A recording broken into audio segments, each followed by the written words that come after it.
Mais uma vez, bom dia. Mais alto, gente. Gente, cadê esse povo vivo aí? Bom dia. É muito bom estar aqui com vocês. Para você que chegou há pouco tempo, meu nome é Ariel, sou pastor da igreja. Você é muito bem-vindo. Você que é visitante, sinta-se abraçado por nós e por mim também, por mais que eu não possa te dar um abraço nesse momento. Inclusive, eu queria só lembrar algumas coisas aqui. Na entrada e no final da igreja, vocês perceberam que a gente deu uma mudada na rotina e no fluxo de como entrar, como lidar com essa situação de pandemia. A gente quer pedir algumas coisas importantes para a gente lembrar. Primeiro, você entrando na igreja, por favor, higienize o seu pé e passe o álcool em gel na sua mão, tá bom? E quando você puder, você pode usar aí, a gente tem álcool em gel espalhado pela igreja, então mantenha-se aí sempre limpinho. Outra coisa, fique com a máscara em todo momento que estiver aqui, tá bom? E na hora aí de chegar no final, pode ficar tranquilo, você pode conversar com alguém, tenta manter a distância, tenta não abraçar. Inclusive eu preciso pedir perdão aqui, final de semana passada, fui abraçado e abracei sem pensar muito. É a força do hábito, a gente ainda está tendo que lidar com isso. Mas por favor, a gente não pode ter esse momento de contato, tá bom? Então mantenha aí um metro de distância pelo menos da pessoa e conversa, pode trocar uma ideia bem da hora, beleza? Todo mundo consciente? Opa, cadê o povo aí? Todo mundo consciente? Bom demais, deixa eu parar esse ventilador aqui, pelo menos eu fico com um ventinho em mim. Eu não suo muito para você que não me conhece. Bom, gente, em 2 domingos atrás, nosso irmão Adriano, ele voltou a falar a respeito da Kryptonita. A gente voltou para a nossa série Kryptonita. Quando, no início da pandemia, a gente teve que parar com a série. Na verdade, eu senti no meu coração de parar com a série, porque eu entendia que essa série Kryptonita, a gente precisava lidar com ela e falar com ela ao vivo e a cores. É necessário a gente estar aqui olhando um para a cara do outro para conversar a respeito desses assuntos. Então a gente colocou na pausa e estamos voltando agora. Para você que não é fã de super-herói, para você que não lia história em quadrinhos de super-herói, a Kryptonita faz parte da história do super-homem. O super-homem é aquele homem que voava, que tinha uma força bruta, mas só tinha uma coisa que fazia com que ele se tornasse fraco e tão fraco quanto qualquer homem, qualquer ser humano, que era a Kryptonita. Existia uma coisa que podia matar ele, uma coisa que podia tirar a força dele, e essa era o quê? A Kryptonita. E então a nossa série, ela fala um pouco a respeito da nossa Kryptonita. Todos nós temos também uma Kryptonita. Todos nós temos algo na nossa vida que faz com que a gente perca as forças, ao ponto de sim, trazer destruição na sua vida. E isso é o quê? Vamos ver se você lembra, bem forte, 1, 2, 3 e...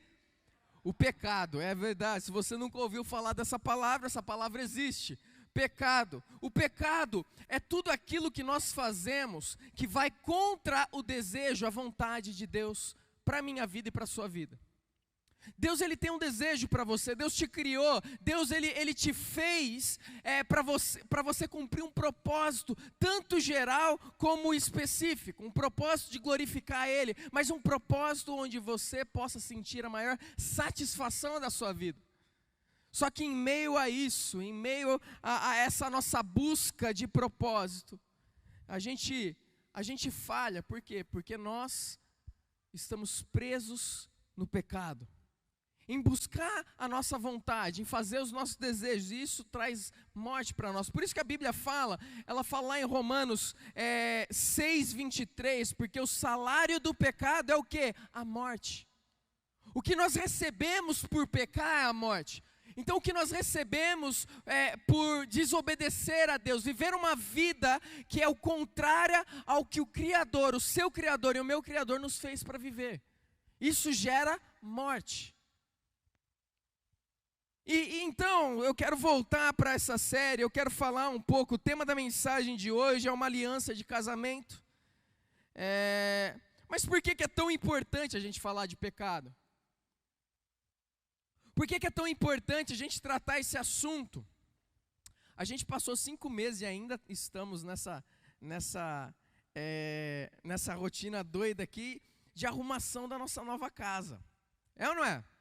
Quem está aqui? Quem que participou de algum jeito aí da arrumação da nova casa aqui? Novo lugar.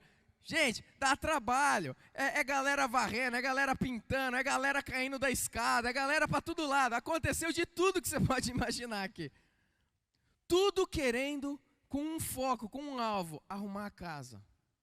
É tão gostoso chegar e a casa tá limpinha, é ou não é? Quando você chega na tua casa, mas isso aqui é bom, né? Você chega, abre a porta, já vem aquele cheirinho de limpeza. Coisa boa, né? Você chega já, poxa, é outro clima. Diferente de quando você vai no acampamento, entra dentro do dormitório masculino. Você abre a porta e você fala, meu Deus, alguém morreu. É ou não é? Gente, é gostoso a gente chegar e ver a casa limpa, ver a casa organizada, mas existe uma casa, não a casa que você mora e não esse lugar que eu chamei agora da nossa nova casa, mas existe uma casa que é muito mais importante para mim e para você, que é a nossa vida. A Bíblia fala que aqueles que estão em Cristo Jesus, estes são moradas do Espírito Santo, nós somos casa dele. E Deus, Ele deseja colocar a nossa casa em ordem, organizar a nossa casa, limpar a nossa vida.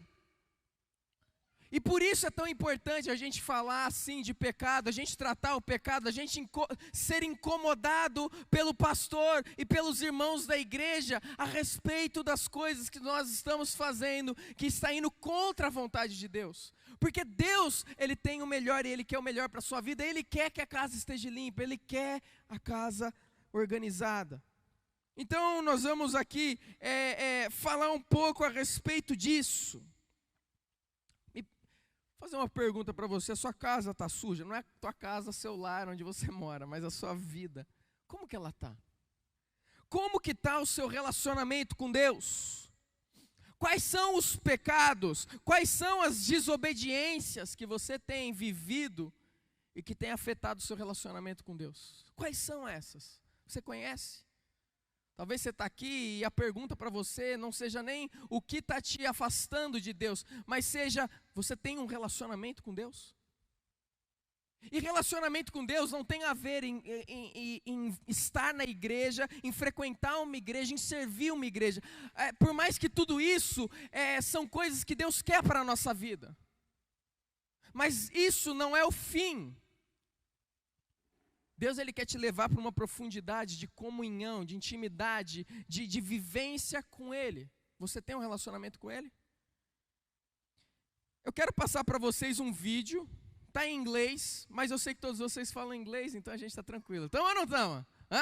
Essa igreja aqui, meus irmãos, vai mandar missionário para o mundo inteiro. Então, se você não sabe inglês, você começa a fazer aula, viu? Porque a gente vai precisar do inglês. E olha lá, você não vai precisar do mandarim também. Mas vamos passar um vídeo aqui para vocês, está em inglês, tem uma legenda, a legenda não está das maiores, mas eu fiz o teste, eu sou míope e eu consegui ver de lá do fundo, então eu acho que você vai conseguir ver, tá bom? Então vamos passar esse vídeo aí para vocês.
Tell me that are we expecting? Yeah, he'll be here soon. It's a boy? Oh my. Yeah, Oh my gosh, course. babe. Okay, this has got to be. There he is now. Wait. Hi. Bonjour. Sorry I'm late. I ordered for you. Oh, thank you. You know me so well. I'm sorry, do you two know each other? Do you guys- Yeah, he is my boyfriend from high school. Your boyfriend from high school. Babe, can I ask you what your boyfriend's doing? Did I come at a bad time? No! I really don't see the problem here, Justin. Yeah, I really don't see the problem here. Okay, who are you? Honey, stop. You're embarrassing me. I just wanted us to have one nice night at our favorite restaurant. Okay, first of all, I've never been to this restaurant. And second, what is going on? Hey, babe. Sorry I'm late. Did I miss anything? Okay, seriously? Hey, you... All right, you take your hand off her, and you... What is going on? Just sit down. It's all right. It's all right.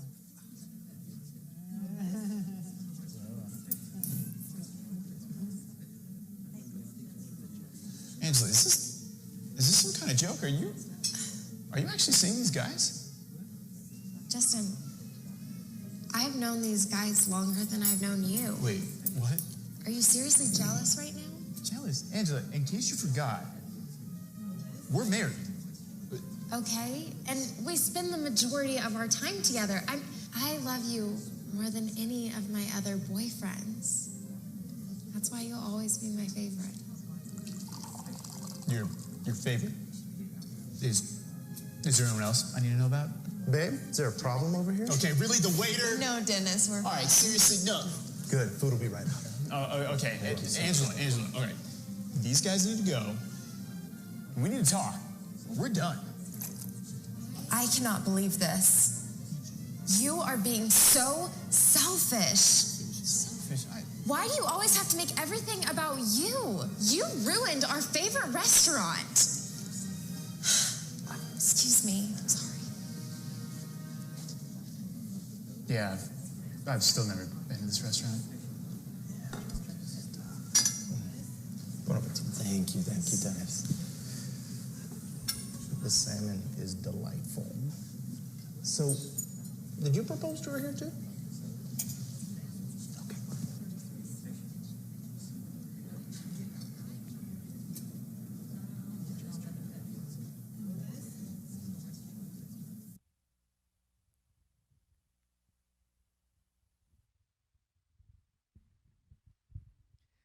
Para você que não entendeu, todo mundo entendeu aí? Para você que não entendeu, aconteceu o seguinte aí. Um casal, aí de alguns anos casado, o Justin, totalmente apaixonado pela sua esposa, uma mulher que faz de tudo, cuida bem dele, cozinha bem, também trabalha, ele também se esforça para dar o seu melhor dentro de casa. E um certo dia, eles estão num restaurante, e quando chega no restaurante, a esposa pede um monte de comida. E daí ele vira e fala: esposa, o que está acontecendo? Que esse monte de comida? Daí ela fala: não, é porque eu não estou pedindo só para mim. Daí ele pensa que ela está grávida.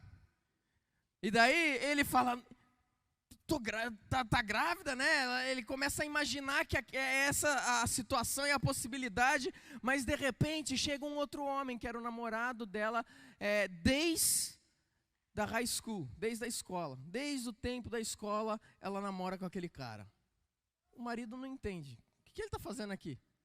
De repente chega um outro homem e depois também um outro homem beija ela na boca. Ele: o que está acontecendo aqui nesse lugar? E a esposa vira para ele e fala o seguinte: a Ângela, Justin, são pessoas que eu conheço há muito mais tempo que você, mas você é o meu favorito. É você que eu vou para casa, é você que eu escolhi casar, é você que eu dou a maior parte do meu tempo. Qual que é o problema? Você está sendo muito egoísta. Ela vira para ele e fala. E ele fala: então acabou. Bom, resumi bem resumido e acrescentei algumas coisas. Mas o que está acontecendo aqui? Se alguém chegasse para você, o seu marido, para você que é casado, ou sua esposa, chegasse para você e falasse assim: olha, antes do casamento, Vocês estão prestes a se casar. Talvez já está com a igreja pronta, vocês vão entrar e ele chega e fala o seguinte, ou ela chega e fala o seguinte: olha, eu vou casar, mas todos os relacionamentos que eu tive anteriormente, eu vou continuar tendo. Eu vou continuar saindo com o meu namorado desde lá da infância. Eu vou sair com o meu namorado da faculdade. Eu vou continuar me relacionando e namorando com essas pessoas enquanto nós estamos casados. Tudo bem? O que você faria? Hã? Igual é César que fazia isso? Nem lembro. O que você faria? Gostaria? Não, pode, fica tranquila. Ó, relacionamento aberto. Inclusive já existe, né? Tem muitas pessoas que estão... É claro que não.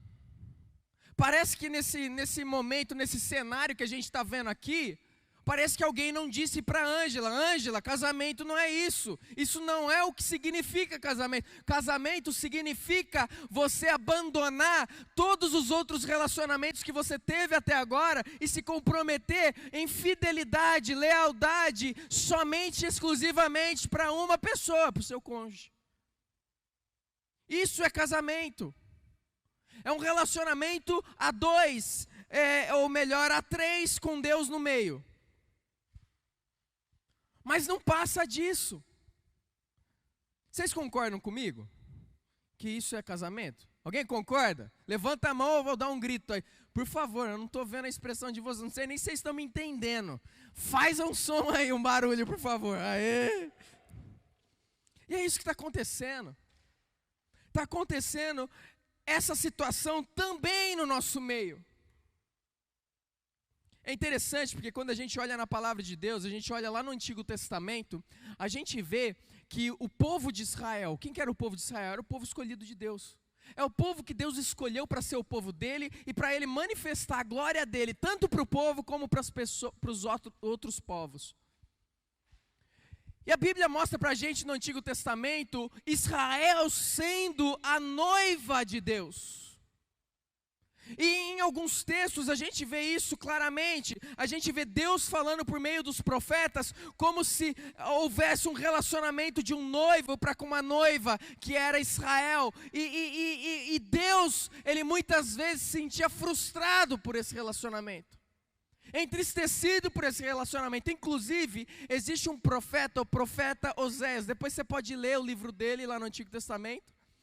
O profeta Oséias, Deus escolheu esse homem para mostrar esse tipo de relacionamento para o povo de Israel. O que ele fez? Ele falou para Oséias: Oséias, você vai casar com uma prostituta. Ele era o profeta, homem de Deus. Ele passava a palavra de Deus para o povo.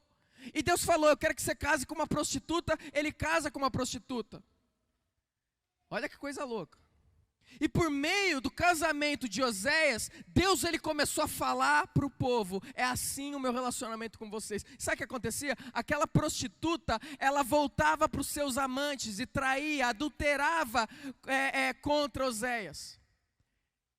E constantemente Deus ele estava apontando para o povo e dizendo: olha, é assim o meu relacionamento com vocês. Constantemente vocês adulteram contra mim, vocês se prostituem, vocês andam longe de mim. Mas quando a gente vai olhando no Novo Testamento, a noiva muda. Porque a noiva agora, quando a gente olha para o Novo Testamento, a noiva agora são todos os santos.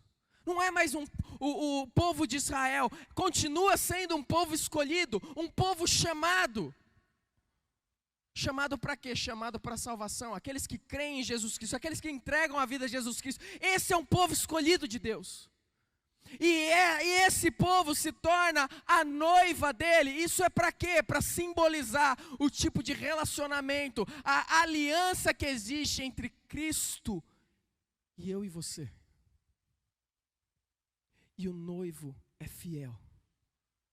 Se existe alguém que é fiel e mantém a aliança, é Cristo. E quando a Bíblia nos mostra que Ele sim, Ele é o nosso noivo, e nós temos um relacionamento com Ele, uma aliança com Ele, como uma noiva e um noivo, um casal unidos. Por isso que lá em Efésios 5, 25, Paulo vai começar a falar algumas atribuições do marido, da esposa, dos filhos, dos servos. Ele vai descrevendo isso. E nessa descrição, ele vai falar para os maridos: olha, amem a sua esposa, assim como Cristo amou a igreja e se entregou por ela. Mas lá no final, bem no final, ele vai falar que a mesma coisa, aquilo que foi falado lá no Jardim do Éden, onde Deus falou para Adão e Eva: o homem deixará pai e mãe, se unirá à sua mulher e os dois se tornarão uma só carne.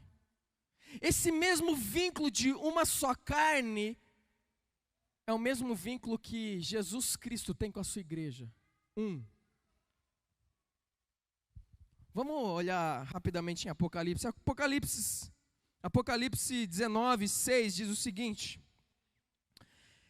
então ouvi algo semelhante ao som de uma grande multidão, como o estrondo de muitas águas e fortes trovões, que bradava: aleluia! Então imagina um monte de gente gritando aleluia. Isso daí parece um trovão de tanta gente. Pois reina o Senhor, o nosso Deus, o Todo-Poderoso. Regozijemo-nos, vamos alegrar-nos e dar-lhe glória, pois chegou a hora do casamento do Cordeiro. Jesus Cristo e sua noiva já se aprontou. Quem que é a noiva? Eu e você que estamos em Cristo Jesus, toda a igreja junto, nós somos a noiva. É um momento ali onde Deus está mostrando e se comprometendo com essa aliança, com a sua noiva. E olha só que ele fala: sua noiva já se aprontou para vestir-se, foi-lhe dado linho fino, brilhante e puro. O linho fino são os atos dos santos. Então quem que é a noiva? São os santos. Eu e você temos esse relacionamento com Deus. Você que está em Cristo Jesus, você tem uma aliança com Deus. Você sabia disso? Você sabia que a aliança que você tem com Deus é muito mais profunda do que a aliança de casamento que você tem aqui na terra? É uma aliança que vai durar por toda a eternidade. É uma aliança que foi necessário o próprio noivo sofrer no lugar da noiva para resgatar a noiva, porque a noiva estava atolada nos seus pecados. Ela merecia morte, porque o salário do pecado é a morte. Então o que nós vemos aqui é que nós também, muitas vezes, isso tem a ver com um videozinho que eu passei para vocês. É estranho ver um videozinho desse, onde alguém parece que ignora a aliança que fez com o seu cônjuge. E não tem nem vergonha de mostrar para o seu cônjuge que se relaciona com outros.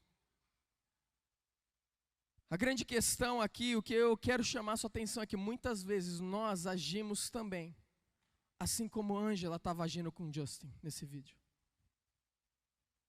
Assim como Ângela, nós trazemos para o nosso relacionamento com Deus, nós não quebramos o vínculo com o passado, nós não quebramos o vínculo com os relacionamentos passados.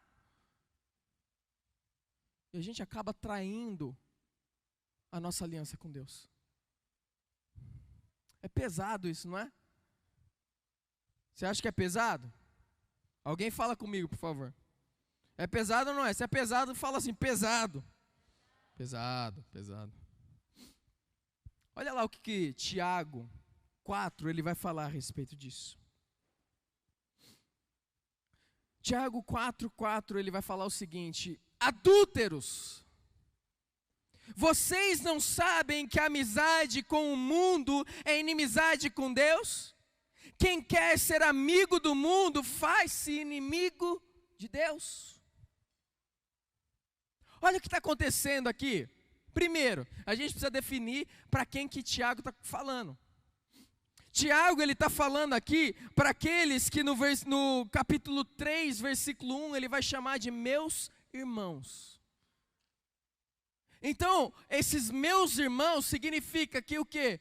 Que faz parte da família. E ele não está falando da família de sangue daqui da terra, não. Ele está falando da família de sangue pelo sangue de Cristo Jesus. Daqueles que são crentes, daqueles que são a igreja, daqueles que são a noiva de Cristo. Ele está falando para esses que têm aliança com Deus. Por Porque uma pessoa que não tem uma aliança não pode quebrar aliança. Então ele chega para esse povo, um povo cristão, um povo que conhece a Deus, e olha a declaração que ele faz: adúlteros. É fácil ouvir isso. Porque ele está chegando para esse povo que ele ama. Esse povo que ele está escrevendo e se doando, porque ele quer ver transformação na vida deles. Ele quer ver um povo diferente, um povo mais exclusivo do Senhor, um povo que adora o Senhor. E ele está falando para esses, chamando: vocês são adúlteros.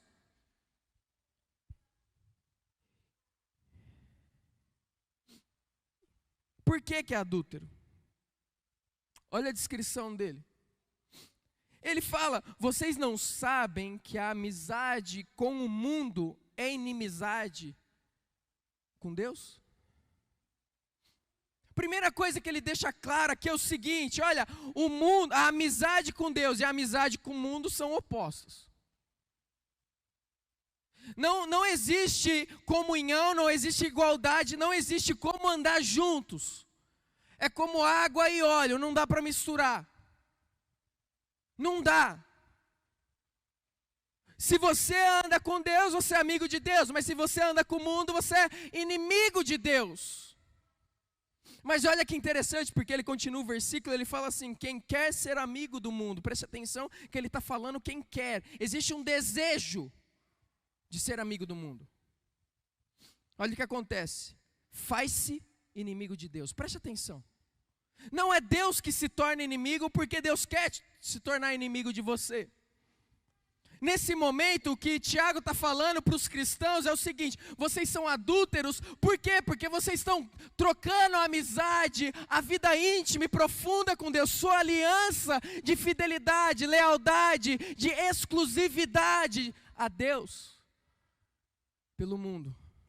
E quem quer ser amigo do mundo, quem quer se relacionar com as coisas do mundo, essa pessoa se faz inimigo de Deus. Preste atenção, se faz. Quem que se faz? Aquele que quer ter amizade com o mundo. Não é Deus que torna, mas é a pessoa que se torna inimiga e, consequentemente, Deus é empurrado a ser inimigo também. É como se uma nação bombardeasse o Brasil. Imagina uma nação, a gente está aqui de boa, tranquilamente, de repente uma nação bombardeia o Brasil. O que acontece? Automaticamente, a gente não foi atrás de guerra, a gente não foi atrás de ser inimigo de ninguém, mas automaticamente nós nos tornamos inimigos daquela nação que nos bombardeou. É automático. Por quê? Porque a gente vai ficar recebendo bomba até quando? Mortes até quando? O que acontece é que... Calma aí.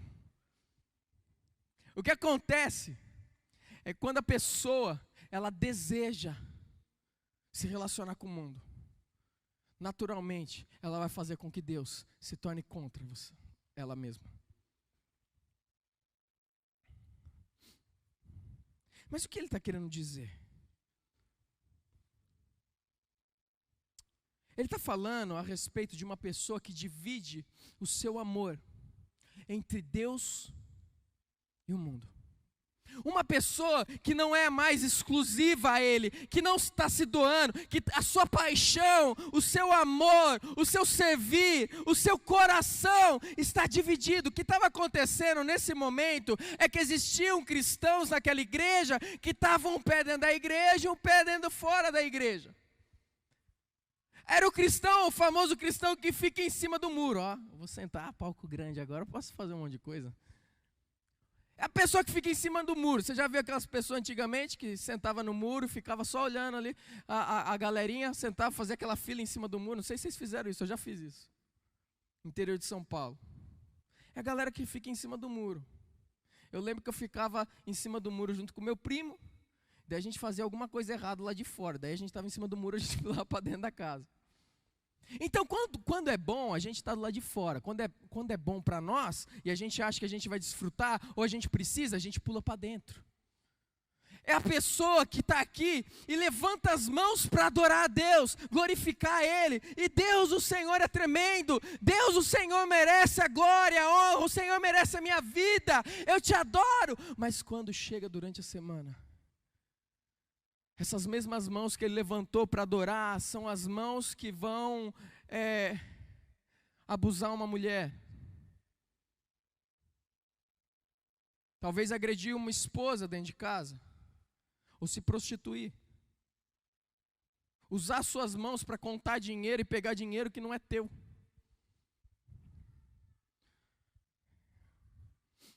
É isso que ele está falando.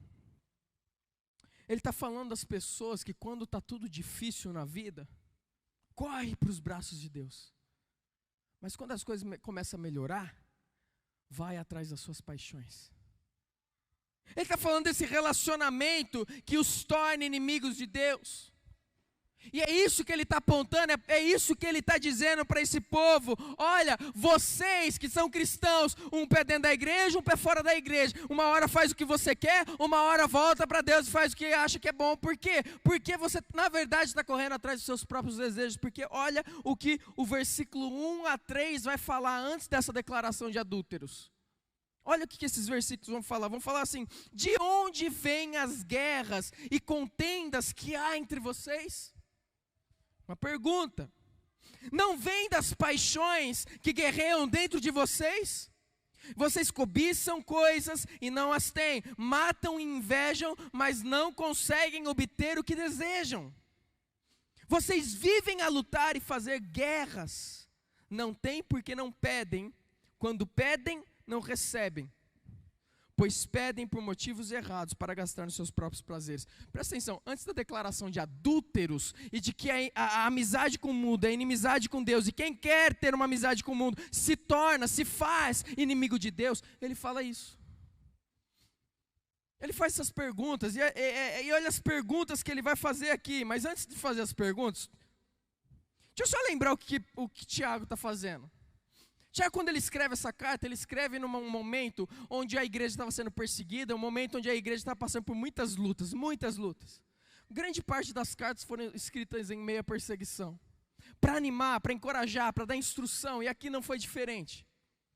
Então a carta logo inicia, Tiago inicia já dando um encorajamento, trazendo alegria para o coração desse povo, falando, olha, mesmo nos momentos mais difíceis, nas dores mais profundas que a gente sofre na nossa vida, Deus está agindo, Deus está fazendo algo. Então você consegue se alegrar pelo fato que Deus está fazendo algo, mesmo que você não está vendo que Ele está fazendo algo, mas Ele está fazendo algo, e ele começa a carta dizendo isso. Então ele vai falar a respeito de tentação, de provação, ele vai falar a respeito da importância de praticar a palavra de Deus, de não simplesmente só ouvir, mas colocar em prática a palavra de Deus. Ele vai falar a respeito do nosso tratar com pessoas, de como a gente não deve fazer acepção de pessoas. Ele vai falar de como a nossa fé é vista pela maneira que vivemos, nós damos frutos da nossa fé. Se eu creio em Cristo Jesus, naturalmente eu produzo frutos. E ele vai falar do cuidado que nós precisamos ter com a língua, e ele vai chegar num certo assunto que é o seguinte: como ser sábio. Como viver uma vida sábia. E é interessante que quando ele está falando a respeito de como viver uma vida sábia, o próximo assunto é o capítulo 4 que nós lemos aqui. E ele vai falar desse assunto, ele vai falar, olha, vivam uma vida sábia humildemente. Sejam humildes. Olha, eu quero que vocês não sejam impulsionados por ambições egoístas, por atitudes, mas sim por atitudes puras, amáveis, cheias de misericórdia. Preste atenção, porque nessa orientação em ser sábio, ele está falando o seguinte: o arrogante pensa em si e não nos outros. Ele está falando, seja humilde. Pensa que os outros são maiores do que você, em outras palavras. Não sejam impulsionados por ambições egoístas. Em outras palavras, que a sua vida não seja movida e cheia de ambições que é para o seu próprio bem, para o seu próprio prazer, para que você alcance grande sucesso na vida, mas para que outros sejam impactados pela sua vida, para que outros sejam mudados. Porque, olha o que ele vai falar depois: suas atitudes sejam puras, coração focado e voltado ao Senhor, amáveis. Você não consegue ser amável consigo próprio, você tem que ser amável com alguém. E ele vai falar cheio de misericórdia. Você sabe o que é cheio de misericórdia? Pessoa que tem misericórdia é a pessoa que olha para a miséria do outro e quer fazer algo para mudar aquela miséria. Ela sente a miséria daquela pessoa. Em outras palavras, ele está dizendo o seguinte: tira o foco de você e coloca o foco nas pessoas. Não seja egoísta. E em cima disso ele vai entrar nessas perguntas que ele faz. De onde vêm as guerras e as contendas que há entre vocês? De onde? De onde que vem? Olha só, não vem das paixões que guerreiam dentro de vocês? Mas ele quer deixar mais claro. Ele quer responder essas perguntas que ele mesmo perguntou. E olha só o que ele vai falar. Vocês cobiçam e não as têm. E matam e invejam, mas não conseguem obter o que desejam. Vocês vivem a lutar e fazer guerras. Não têm porque não pedem. Quando pedem, não recebem, pois pedem por motivos errados para gastarem seus próprios prazeres. Olha as declarações, que termos fortes que Tiago está usando para descrever esse povo. Esse mesmo povo que agora, depois desse texto, ele vai falar assim, adúlteros. Então ele prepara o coração deles, na verdade, né? Ele prepara para ficar mais, assim, mais entendido o que ele vai falar. Ele prepara o coração deles. Então ele vai falando o que está no coração deles. Ele vai falando da ambição egoísta que tem movido o coração deles. E ele então vai preparando, vai falando o que eles fazem para depois falar assim, vocês são adúlteros, porque vocês têm buscado amizade com o mundo e por isso têm se tornado os inimigos de Deus. E olha os termos que ele usa, porque isso daqui tem a ver com a gente.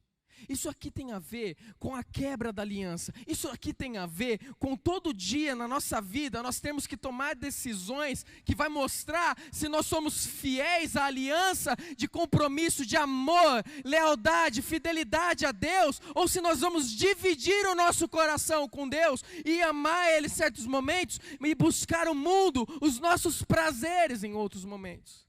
Porque ele fala assim, vocês cobiçam. Você sabe o que é cobiçar? Cobiçar é você querer aquilo que não é seu. Vocês matam, preste atenção, porque é um termo forte. Ele está falando o seguinte, que vocês vão até as últimas consequências para conseguir o seu prazer, mesmo, olha só, mesmo que outros morram no processo. O que ele está dizendo é o seguinte, que a sua ambição de querer o que você quer, faz com que você até mesmo desvalorize as vidas que estão ao seu redor. Quando a gente fala matam, né? A gente fala, pô, será que alguém puxou o gatilho? Ele está mostrando o desvalor, o descrédito que esse povo estava vivendo com outros. Onde a vida não era mais importante do que os seus próprios prazeres. E ele vai falar, invejam, a inveja é a insatisfação, a ingratidão com aquilo que eu tenho, com aquilo que Deus me deu.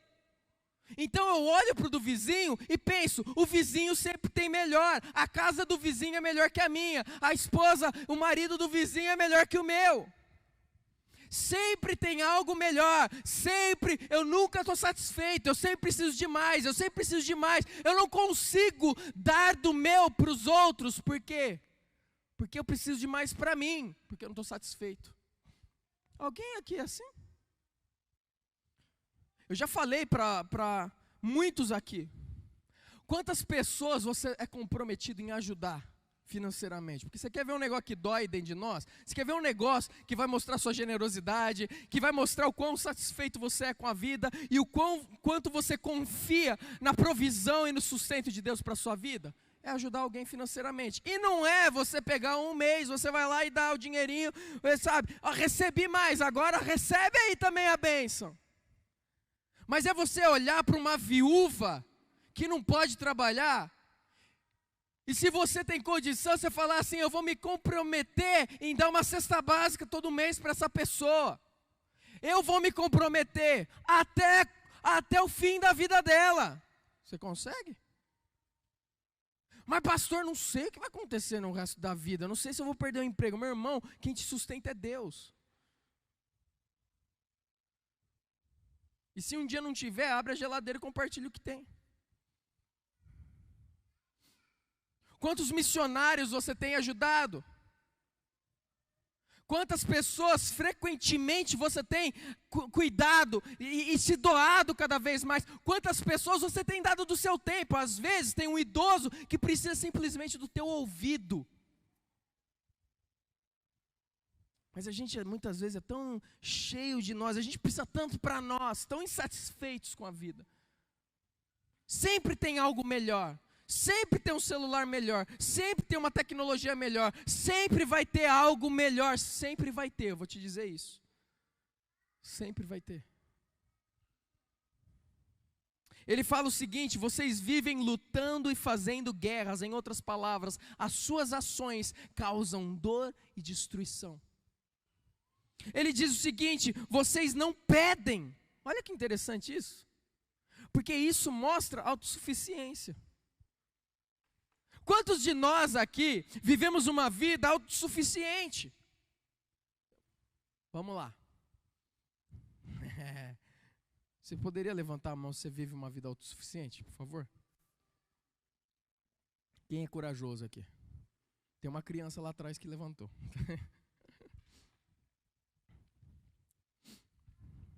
Toda vez que nós não buscamos ao Senhor da maneira que Ele deve ser buscado, toda vez que nós não cultivamos o nosso devocional diário com Ele, veja que a autossuficiência aqui é vista pela maneira que a pessoa não pede, porque ela entende o quê? Eu não preciso de Deus para conquistar e para ter, eu não preciso de Deus para cuidar da minha vida, então eu não preciso nem pedir. O que significa o seguinte: muitas vezes a gente erra e a gente é falho no nosso devocional, no nosso tempo de busca com Deus, porque lá no fundo nós não falamos isso, nós não externamos, mas lá no fundo nós estamos dizendo o quê? Deus, eu consigo viver sem o Senhor. O Senhor é meu Criador, eu te conheço, o Senhor entregou a vida por mim, mas eu consigo viver sem o Senhor. Porque se nós entendemos o quão grande, poderoso, o quanto que a nossa vida está sustentada nele, você acha que a gente ficaria sem buscar Ele? Você acha que a gente tomaria alguma decisão na nossa vida sem antes consultá-lo? Sem antes dizer: Deus, se o Senhor não mover as suas mãos sobre mim, eu estou perdido. Autossuficiência, arrogância. E ele termina, ele fala assim: e quando pedem? Pedem por motivos errados. Quais são esses motivos? E aqui ele resume todos os outros: para gastar em seus prazeres. Sabe por que tudo aquilo acontece? Cobiça, mata, inveja, vive lutando e fazendo guerras, não pedem. E sabe por quê? Pelos motivos errados que ele está dizendo aqui. Por quê? Porque quer seus próprios prazeres. Infelizmente, muitos casais destroem seu casamento por causa do adultério. A gente eu não estou querendo colocar peso e medida em pecado, mas no nosso casamento tem muitas coisas que a gente consegue consertar com facilidade.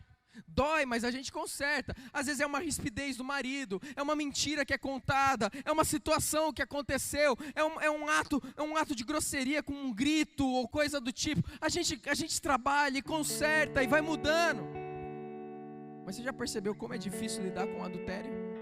Adultério dói pra caramba.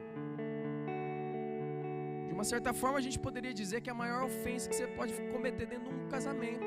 Por quê? É a quebra da aliança, é a quebra do amor, do compromisso, da lealdade, da fidelidade àquela pessoa que você declarou: eu vou ser fiel, eu vou cuidar, eu vou te amar. Agora então, por quê que toda vez que nós estamos no nosso relacionamento com Deus e temos um grau ainda mais profundo de aliança com Ele, nós buscamos os nossos prazeres e quebramos a aliança que nós temos com Ele? Adulteramos, porque adultério, não só no Antigo Testamento falava a respeito de idolatria, mas quando a gente vai olhar, a idolatria, ela pode ser a busca pelos nossos desejos, nossos prazeres, acima de fazer aquilo que Deus quer da sua vida, acima de amar Ele. Em outras palavras, eu quero terminar aqui com isso daqui, que meu tempo já foi. Não existe nada de bom para você fora de Deus. É isso que a gente precisa entender. Deus, Ele é a fonte da nossa vida. Olha o que esse versículo de João vai falar. Ele vai falar o seguinte: olha, pois tudo que há no mundo, a cobiça da carne, a cobiça dos olhos e a soberba dos bens, não vem do Pai, mas do mundo.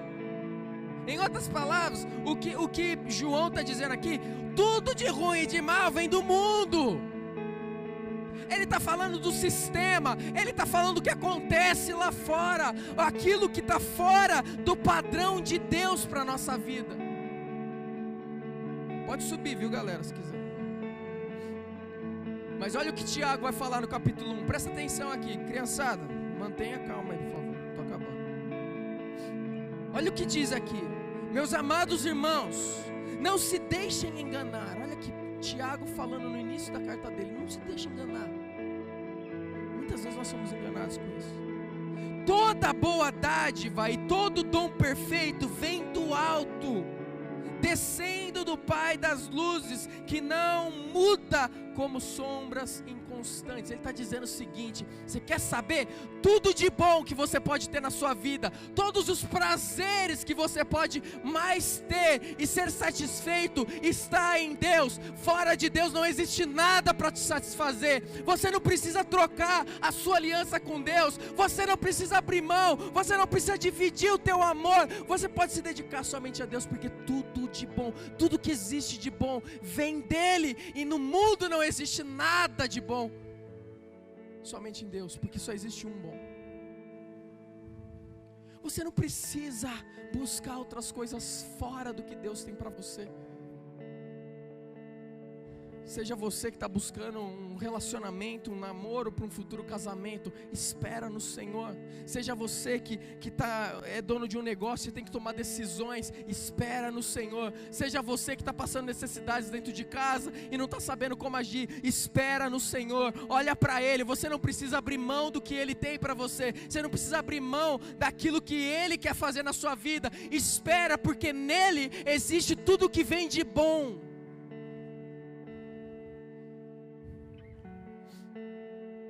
Você não precisa satisfazer em qualquer outro lugar. Eu quero que você saia com uma coisa na sua mente aqui. Deus, Ele não deseja, preste atenção, Deus não deseja ser o número 1 na sua vida. Sabia disso? Ele deseja ser o único na sua vida. Você entendeu? Ele não deseja ser o número 1. Ele quer ser o único. Onde a sua maior devoção e paixão, amor, dedicação está nele, nem no seu cônjuge, nele. Vamos ficar de pé. Eu creio que Deus, Ele quer restaurar algumas pessoas hoje, alguns relacionamentos aqui hoje. Então abaixa sua cabeça nesse momento.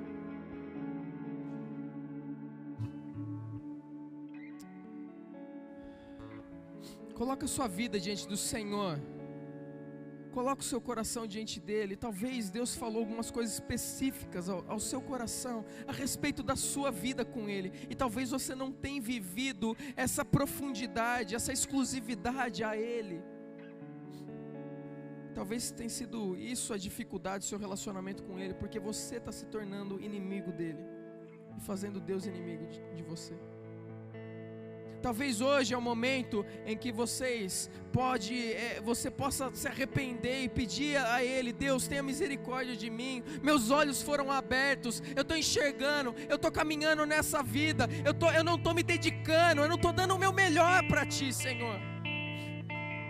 mas eu quero dar o meu melhor, eu quero mudar, eu quero me dedicar totalmente ao Senhor. Eu não quero colocar o Senhor em primeiro lugar, mas eu quero que o Senhor seja o único na minha vida, o único merecedor de todo o meu amor, de toda a minha dedicação. Pai, em nome de Jesus, eu quero colocar diante do Senhor a tua igreja, o teu povo, ó Deus.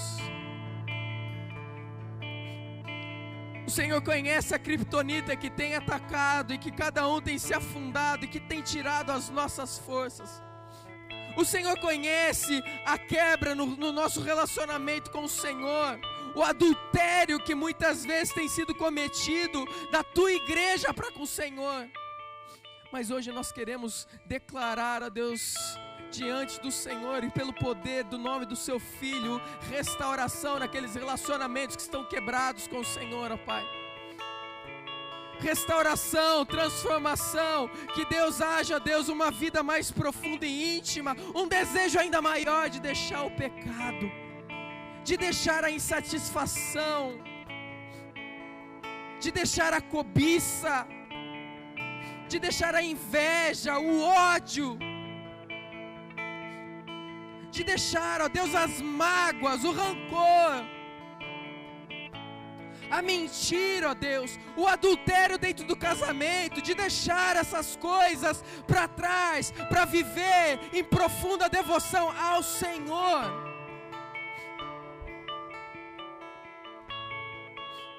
Provérbios 14:12 diz o seguinte: existem caminhos que parecem certos para o homem, mas no final conduzem para a morte. Existem caminhos em que nós vivemos e estamos pensando que está certo, mas o final é morte. Enquanto eu preparava essa mensagem, esse texto falou comigo. Eu creio que você, talvez que esteja assistindo, seja em casa ou seja aqui presencial, talvez você está caminhando num caminho onde parece certo para o seu olhar, mas no final é morte. E Deus hoje, Ele está falando isso, Ele está mostrando, o Espírito Santo está mostrando com clareza para você que caminho é esse. Então hoje é um momento de abandonar esse caminho e de se voltar ao seu Rei, ao seu Pai, ao seu noivo. Em nome de Jesus, vamos adorar a Deus.